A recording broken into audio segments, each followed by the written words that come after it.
Well, good morning, church.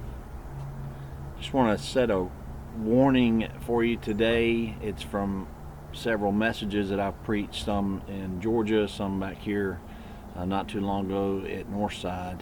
Good morning, Northside. Love you guys. Um, an independent spirit within us, uh, a spirit that sort of says, I don't need any help. I got this. I don't want any help. I'm not going to share my life with others. I'm not going to be vulnerable to strengthen the weaknesses that I have. I'll just take care of myself.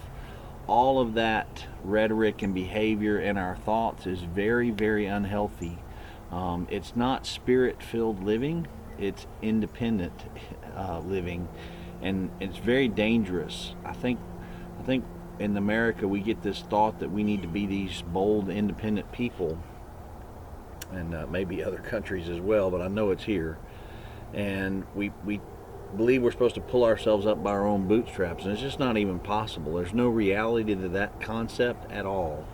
The Bible's filled with truths of that we need people around us, lots of godly people around us to help us.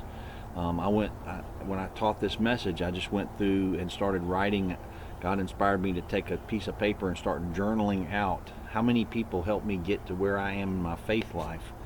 And it's well over 500 that I could just think of within 10 minutes. For all the way from Miss Myrna Locke, God bless her, who led me to Jesus in the second grade, and all my elementary Christian school teachers, my military school teachers who molded and shaped the disciplines of my life, my college professors, the ladies in the choir at Northside when I was growing up. There's just a whole long list of people who molded and shaped me. Pastor David Jones, the pastor at Northside when I started attending there, and he was for years my pastor and my mentor. There's just thousands of people that have affected my life, not to mention my wife, my family, my college buddies, my friends growing up as kids. All of that brought faith stronger into my life in one way or another. God used lots of people. It's why the New Testament has 14, 15 one another commands. Encourage one another, Hebrews 3. Exhort one another, Titus 2. Bear one another's burdens, Galatians 6. Reprove one another, 1 Thessalonians 5. Be devoted to one another, Romans 12. Serve one another, Galatians 5. There's all these strong truths that we're supposed to help each other with. And when we try to live independently, we get ourselves in a very dangerous place where the enemy can have great rule over us, and we can begin thinking our way is the right way and the only way. Proverbs says there's wisdom in a multitude of counselors, not one, but a multitude of counselors. 1 Corinthians, the image of the New Testament church is the picture of body parts that have to work together, not independently. Proverbs 27:11, we use it all the time in our men's ministry, but it's so true. Iron sharpens iron, so one man sharpens another. Doesn't sound like you can do that by yourself. An axe can't sharpen itself. It has to have another stone against it to be sharpened. Some of us need to get out of ourselves and stop thinking that we do not need others to grow. You actually have to have others in your life to grow. So we'll finish with this, Hebrews 10:19. Therefore, brethren, since we, plural, have confidence to enter the holy place by the blood of Jesus, by a new and living way which he inaugurated for us through the veil, that is, his flesh.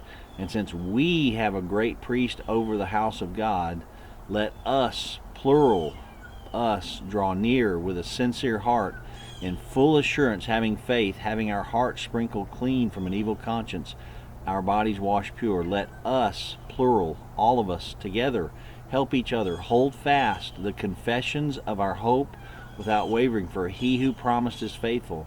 Let us, plural, consider how to stimulate one another to love and good deeds, not forsaking our own assembling, as is the habit of some, but encouraging one another, and all the more as you see the day drawing near.